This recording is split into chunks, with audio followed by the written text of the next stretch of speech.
Workers ಕೂಡ ಮನೆ ಮನೆಗೆ ತೆರಳಿ ನಮ್ಮ ಸರ್ಕಾರದ ಮಹತ್ವದ ಏನು ಕಾರ್ಯಕ್ರಮ ಇದೆ ಈ ಸಮೀಕ್ಷೆ ಕಾರ್ಯಕ್ರಮವನ್ನು ಮಾಡಿಸ್ತಾ ಇದ್ದೇವೆ.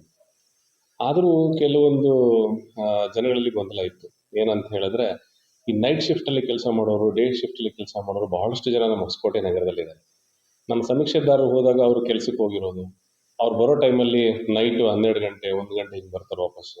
ಅವಾಗೆಲ್ಲ ಸಮೀಕ್ಷೆ ಮಾಡೋದು ಯಾವ ರೀತಿ ಅನ್ನೋದು ಸ್ವಲ್ಪ ಗೊಂದಲಗಳಿರ್ತಿತ್ತು. ಅದೇ ರೀತಿ ನಮ್ಮ ಊರಲ್ಲಿ ನೆಲೆಸಿ ಪಕ್ಕದ ನಮ್ಮ ಬೆಂಗಳೂರು ಸಿಟಿಯಲ್ಲಿ ಕೆಲಸ ಮಾಡಲಿಕ್ಕೆ ಭಾಳಷ್ಟು ಮಂದಿ ಇಲ್ಲಿಂದ ಪ್ರಯಾಣ ಮಾಡ್ತಾರೆ. ಹಾಗೆ ಇದೊಂದು ನಮ್ಮ ಏನು ಸೆಂಟ್ರಲ್ ಪ್ಲೇಸ್ ಅಂತ ಕರಿತೀವಿ ನಾವು ಹೊಸಕೋಟೆನ. ಇಲ್ಲಿಂದ ಕೋಲಾರ ಕಡೆ ಹೋಗೋರು, ಮುಳಬಾಗಿಲು ಕಡೆ ಹೋಗೋರು, ವಿಜಯಪುರದ ಕಡೆ ಹೋಗೋರು ಎಲ್ಲ ಇಲ್ಲೇ ನಿಲ್ಸಿರ್ತಾರೆ. ಬಟ್ ಎಲ್ಲ ಕೆಲಸದ ಮೇಲೆ ಹೋಗಿರ್ತಾರೆ. ಸಮೀಕ್ಷೆದಾರರು ಹೋದಾಗ ಅಲ್ಲಿ ಸಮೀಕ್ಷೆ ಮಾಡ್ಲಿಕ್ಕೆ ಸಾಧ್ಯ ಆಗ್ತಿರ್ಲಿಲ್ಲ. ಈ ಸಂಬಂಧ ಸರ್ಕಾರ ನಮಗೆ ತಮ್ಮ ನಾಗರಿಕರೇ ಸ್ವತಃ ಅವರೇ ಕೂಡ ಸಮೀಕ್ಷೆಯಲ್ಲಿ ಪಾಲ್ಗೊಂಡು ಅವರೇ ಇದನ್ನ ತಮ್ಮ ಸಮೀಕ್ಷೆ ಕಾರ್ಯವನ್ನು ಪೂರ್ಣಗೊಳಿಸ್ಬೋದು ಅಂತ ಹೇಳಿ ಒಂದು ಅಪ್ಲಿಕೇಶನ್ ಕೊಟ್ಟಿದೆ, ವೆಬ್ಸೈಟನ್ನು ಕೊಟ್ಟಿದೆ.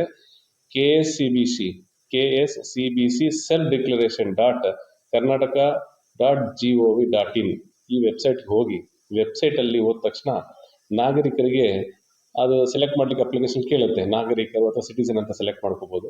ಸೆಲೆಕ್ಟ್ ಮಾಡಿದಾದ್ಮೇಲೆ ಅವ್ರ ಮೊಬೈಲ್ ನಂಬರ್ ಹಾಕಿದರೆ ಒಂದು OTP ಬರುತ್ತೆ.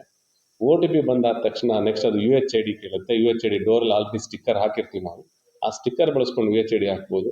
ಇನ್ ಕೇಸ್ UHID ಇಲ್ಲ ಅಂದರೆ ನೋ UHID ಅಂತ ಹೇಳ್ಬಿಟ್ಟು ಅದನ್ನು ಲಾಗಿನ್ ಆಗಿಬಿಟ್ಟು ಅದರಲ್ಲಿ ಕೇಳುವಂಥ ಸಮೀಕ್ಷಾ ವರದಿಗಳನ್ನು ಅದಕ್ಕೆಲ್ಲದಕ್ಕೂ ಉತ್ತರಗಳನ್ನು ಕೊಟ್ಕೊಂಡು KYC ಆಧಾರ್ ಅಥವಾ ರೇಷನ್ ಕಾರ್ಡ್ ಏನಿದೆ ಅದನ್ನು ಅಪ್ಲೋಡ್ ಮಾಡಿಕೊಂಡು ಸ್ವತಃ ಅವರೇ ಕೂಡ ಇದನ್ನು ಮಾಡ್ಕೋಬೋದಾಗಿದೆ. ಇದರಿಂದ ಬಹಳಷ್ಟು ಜನಗಳಿಗೆ ಯಾರು ನಾ ಆಗಲೇ ಹೇಳ್ದಂಗೆ ಶಿಫ್ಟ್ ವೈಸ್ ಕೆಲಸ ಮಾಡಲಿಕ್ಕೆ ಕಂಪನಿಯಲ್ಲಿ ಕೆಲಸಕ್ಕೆ ಹೋಗುವಂಥವ್ರು ಮತ್ತು ಈ ಊರಲ್ಲಿ ನೆಲೆಸಿ ಹೊರಗಡೆ ಕೆಲಸಕ್ಕೆ ಹೋಗ್ತಾ ಇರೋರಿಗೆಲ್ಲರಿಗೂ ಅನುಕೂಲ ಆಗ್ತಾ ಇದೆ.